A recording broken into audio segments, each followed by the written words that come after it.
kita lanjutkan ke pertanyaan berikutnya.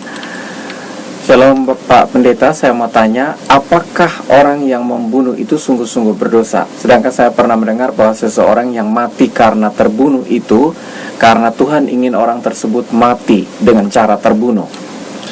Kalau bicara membunuh itu dosa, ya jelas dosa dong, ya. Karena itu bertentangan dengan hukum ke-6, jangan membunuh. Jadi kalau kita membunuh berarti memang itu dosa.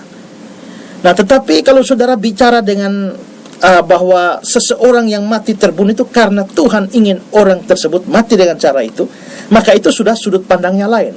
Itu sudah bicara dari sudut pandang providensi Allah. Apa itu providensi Allah? Providensi Allah itu adalah bahwa segala sesuatu yang terjadi di kolong langit ini semuanya telah ditetapkan oleh Tuhan. Semuanya telah ditentukan oleh Tuhan. Jadi tidak ada yang pernah terjadi secara kebetulan di kolong langit ini. Karena itu, maka terjadinya pembunuhan itu pun termasuk di dalam ketetapan Tuhan. Bahwa ini benar sesuai kitab suci, saya akan memberikan contoh beberapa ayat. Misalnya Keluaran 21 ayat yang ke-13. Dikatakan, tetapi jika pembunuhan itu tidak disengaja, melainkan tangannya ditentukan Allah melakukan itu. Nah, jadi ada pembunuhan tidak sengaja, tapi tangannya ditentukan Allah. Nah, ini pembunuhan yang tidak sengaja ini bagaimana? Nah, di dalam Ulangan pasal 19 ayat 4 dan 5 itu diberikan contoh. Dikatakan di sana, apabila ia membunuh sesamanya manusia dengan tidak sengaja dan dengan tidak membenci dia sebelumnya. Misalnya, apabila seseorang pergi ke hutan dengan temannya untuk membelah kayu, ketika tangannya mengayunkan kapak untuk menebang pohon kayu, mata kapak terlucut dari gagangnya, lalu mengenai tempatnya sehingga mati. Mengenai temannya sehingga mati, maka dia boleh melarikan diri ke salah satu kota dan tinggal hidup. Nah, dari itu pembunuhan, walaupun tidak sengaja, tapi itu adalah tangan Tuhan yang menentukannya. Lalu saudara, di dalam 2 Samuel 17 ayat 14 dikatakan, lalu berkatalah Absalom dan setiap orang Israel, nasihat Husai orang Arki itu lebih baik daripada nasihat Ahitofel, sebab Tuhan telah memutuskan bahwa nasihat Ahitofel yang baik itu digagalkan dengan maksud supaya Tuhan mendatangkan celaka kepada Absalom. Nah, jadi kita bisa lihat bahwa pada akhirnya Absalom terbunuh. Ini berarti bahwa memang Tuhan juga segala sesuatu yang terjadi, termasuk pembunuhan-pembunuhan, itu juga Tuhan tetapkan. Tapi ini tidak berarti bahwa manusia bisa terlepas dari tanggung jawab. Oh, karena pembunuhan itu terjadi sesuai ketetapan Tuhan, maka orang yang membunuh menjadi tidak berdosa. Sama sekali tidak, saudara. Tuhan menetapkan segala sesuatu, memang benar. Tapi manusia tidak pernah terlepas dari tanggung jawab. Saya kasih contoh ini ya. Misalnya di dalam Matius 18 ayat 7. Dikatakan di sana, celakalah dunia dengan segala penyesatannya. Memang penyesatan harus ada, tapi celakalah orang yang mengadakannya. Kata-kata memang penyesatan harus ada, ini menunjukkan pada ketetapan Tuhan, bahwa Tuhanlah yang menetapkan penyesatan mesti ada. Tapi celakalah orang yang mengadakannya, menunjukkan bahwa tanggung jawab manusia. Jadi memang Tuhan tetapkan ada penyesatan. Tapi kalau saudara menyesatkan orang, saudara akan mendapatkan celaka atau hukuman dari Tuhan. Jadi Tuhan menetapkan, tapi manusia bertanggung jawab. Contoh lain adalah Lukas 22 ayat 22. Sebab anak manusia memang akan pergi seperti yang telah ditetapkan. Artinya dia dijual, dikhianati, sampai disalibkan. Akan tetapi, celakalah orang yang olehnya dia diserahkan. Nah, kata-kata sebab anak manusia memang akan pergi seperti telah ditetapkan, ini menunjukkan pada ketetapan Tuhan. Tapi kata-kata celakalah orang yang olehnya ia diserahkan, itu menunjukkan tanggung jawab manusia. Dari sini terlihat bahwa sekalipun ada penetapan Tuhan, itu sama sekali tidak melepaskan manusia dari tanggung jawab. Tuhan menentukan langkah-langkah orang, tapi kalau orang itu melangkah salah, dia harus bertanggung jawab. Mengapa harus demikian? Ini kelihatannya tidak adil. Kalau memang Tuhan yang menentukan saya melakukan ini dan itu, mengapa saya harus bertanggung jawab, bahkan dihukum karena melakukan hal tersebut? Memang ini sukar dijelaskan, saudara. Tapi begitulah yang diajarkan firman Tuhan. Minimal ada 2 alasan. Pertama, saudara, karena sekalipun Tuhan menentukan terjadi segala sesuatu, tapi manusia tetap melaksanakan semuanya dengan kehendak bebasnya. Maksudnya adalah, penentuan Tuhan tidak pernah menghilangkan kebebasan manusia di dalam bertindak. Manusia tetap bertindak sesuai kebebasan sendiri, tapi pada akhirnya dia hanya akan melakukan apa yang sudah Tuhan tetapkan sebelumnya. Amsal 16 ayat 1 mengatakan, manusia dapat menimbang-nimbang dalam hati, tapi jawaban lidah berasal daripada Tuhan.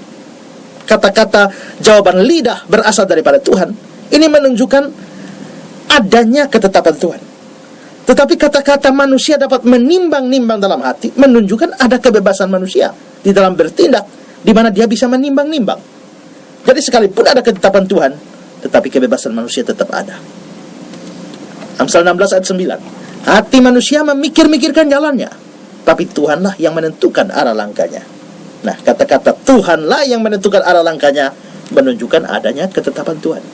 Tapi kata-kata hati manusia memikir-mikirkan jalannya, itu menunjukkan adanya kebebasan manusia di dalam bertindak, di mana dia bisa memikir-mikirkan jalannya. Jadi sekalipun ada ketetapan Tuhan, tapi kebebasan manusia tetap ada. Termasuk dalam hal dosa. Biarpun Tuhan menetapkan terjadi dosa, tapi pada saat manusia itu berdosa, dia berdosa dari kehendak sendiri. Dia tidak dipaksa oleh Tuhan untuk berbuat dosa. Dan karena itu, dia tetap bertanggung jawab atas dosanya. Contohnya Firaun. Allah menentukan bahwa dia akan mengeraskan hatinya. Hati Firaun. Dalam Keluaran 7 ayat 3. Tetapi aku akan mengeraskan hati Firaun. Tapi pada waktu ketetapan itu terlaksana, ternyata Firaun mengeraskan hati sendiri. Di dalam Keluaran 7 ayat 13. Tetapi hati Firaun berkeras, sehingga dia tidak mau mendengarkan mereka keduanya. Juga dalam Keluaran 8 ayat 32. Tapi sekali ini pun Firaun tetap berkeras hati dan tidak membiarkan bangsa itu pergi. Karena itu Firaun harus bertanggung jawab atas kekerasan hatinya. Demikian juga saudara ya, Yudas Iskariot misalnya. Tuhan memang telah menetapkan bahwa Yesus akan dijual oleh Yudas. Tapi pada saat itu terjadi, Tuhan tidak memaksa Yudas untuk menjual Yesus. Yudas menjual karena keinginan sendiri. Dan juga pada waktu Yudas tidak menjual Yesus, juga bahwa Yudas tidak menjual Yesus agar rencana Tuhan tergenapi. Dia menjual Yesus karena alasan yang lain. Ya. Jadi kita bisa melihat bahwa Tuhan menentukan dan mengatur segala sesuatu, tapi manusia bisa mempunyai kebebasan. Itu memang sukar dijelaskan, tetapi Alkitab mengajarkan kedua hal itu. Ya, Alkitab mengajarkan kedua hal itu. Karena itu juga maka, apakah pembunuhan terjadi karena ketetapan Tuhan? Ya, tapi orang yang membunuh itu tetap berdosa. Juga penjelasan atau alasan yang lain adalah bahwa karena yang menjadi pedoman hidup manusia itu adalah firman Tuhan, bukan ketetapan Allah yang bersifat rahasia. Saya bacakan satu ayat dalam Ulangan pasal 29 ayat 29. Dikatakan, hal-hal yang tersembunyi ialah bagi Tuhan Allah kita, tapi hal-hal yang dinyatakan ialah bagi kita dan bagi anak-anak kita sampai selama-lamanya, supaya kita melakukan segala perkataan hukum Taurat ini. Nah, di dalam ayat ini ada kata-kata hal-hal yang tersembunyi ialah bagi Tuhan. Jadi rencana Allah yang tidak kita ketahui itu bukan untuk kita, dan karenanya itu bukan pedoman hidup kita. Tapi hal-hal yang dinyatakan ialah bagi kita. Nah, hal-hal yang dinyatakan ini adalah hukum Taurat atau firman Tuhan. Ini dikatakan bagi kita, dan karena itu pedoman hidup kita. Karena itu tanggung jawab manusia adalah mempelajari firman Tuhan dan melakukannya. Jangan peduli dengan ketetapan Tuhan yang rahasia itu.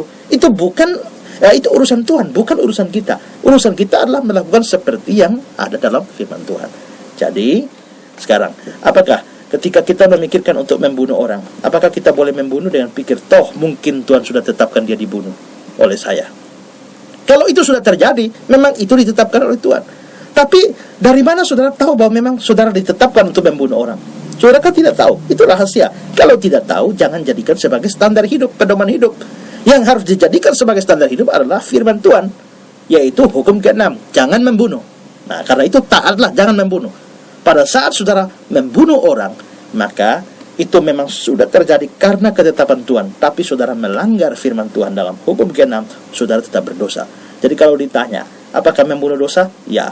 Tapi bagaimana dengan apakah itu sudah ditetapkan? Memang sudah ditetapkan. Tapi manusia yang, biarpun itu ditetapkan, tapi manusia yang melakukan dosa itu tetap bertanggung jawab di hadapan Allah, karena kebebasan dia tidak pernah dirampas. Jadi membunuh tetap dosa.